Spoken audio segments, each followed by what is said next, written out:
Hello नमस्कार आदाब, मैं एवीएस। दोस्तों, देवभूमि उत्तराखंड जहां की हवाओं में शांति और मंत्रों की गूंज होती है, लेकिन क्या आप जानते हैं कि आजकल देहरादून में इन वादियों में डंडों की गूंज सुनाई दे रही है। जी हां, वही डंडे जिनसे कभी गांधी जी ने अहिंसा का पाठ पढ़ाया था, आज उन्हीं लाठियों से नफरत की बिसात बिछाई जा रही है। 8 जनवरी को हिंदू रक्षा दल ने कुछ ऐसा किया कि संविधान भी शर्मिंदा हो गया और कानून भी। चलिए जानते हैं, क्या यह सुरक्षा है या सिर्फ समाज में दहशत फैलाने का एक ट्रेलर। मिलिए हिंदू रक्षा दल के नेता ललित शर्मा जी से।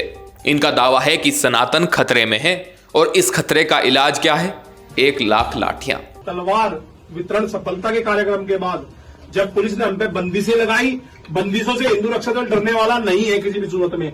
आज हिंदू रक्षा दल ने जो लट वितरण का कार्यक्रम किया है, ये खालिस मुसलमानों के लिए किया है। कमाल है ना।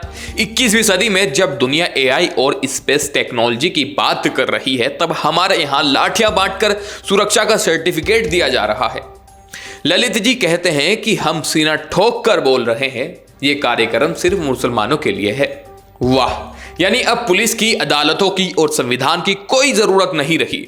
बस हाथ में लठ हो, जुबान पर सुअर और विधर्मी जैसे शब्द हो और हो गई धर्म की रक्षा।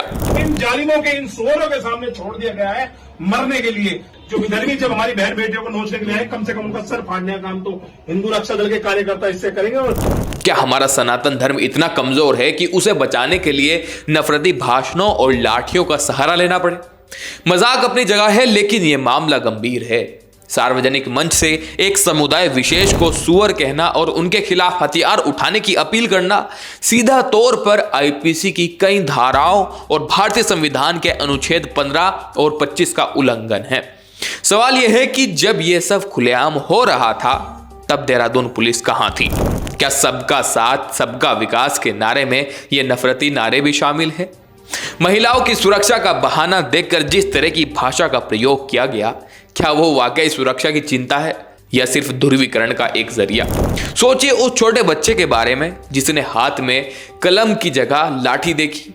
सोचिए उस दुकानदार के बारे में जिसे कल तक अपने पड़ोसी से कोई डर नहीं था, लेकिन आज इन भाषणों के बाद वो एक दूसरे से शक की निगाह में देख रहे हैं, एक दूसरे की तरफ। नफरत पालना आसान है, लेकिन उस नफरत की आग में जब घर जलता है तो धुआं ये नहीं पूछता कि घर हिंदू का है या मुसलमान का। मां की गोद सोनी दोनों तरफ से होगी। हमारा देश विविधता में एकता के लिए जाना जाता है। नफरत फैलाने वाले आते रहेंगे, डंडे और तलवारें बढ़ती रहेंगी, लेकिन ये हमें तय करना है कि हमें लाठी उठानी है या जिम्मेदारी। धर्म बचाने का सबसे अच्छा तरीका है कि हम एक अच्छे इंसान बने। अगर हम वाकई अपने धर्म और देश से प्यार करते हैं, तो हमें नफरत के इन सौदागरों को पहचानना होगा। कानून को अपना काम करने दीजिए और समाज को नफरत की इस आग से बचाइए, क्योंकि अंत में सिर्फ इंसानियत ही बचती है। आप क्या सोचते हैं? क्या लाठियां बांटने से समाज सुरक्षित होगा? अपनी राय कमेंट्स में जरूर बताइए और उत्तराखंड पुलिस को टैग करना ना भूले, ताकि कानून अपनी कार्रवाई करे और जल्द से जल्द इस पर कार्रवाई हो सके। तो जल्दी लौटूंगा एक और नई वीडियो के साथ। जय हिंद।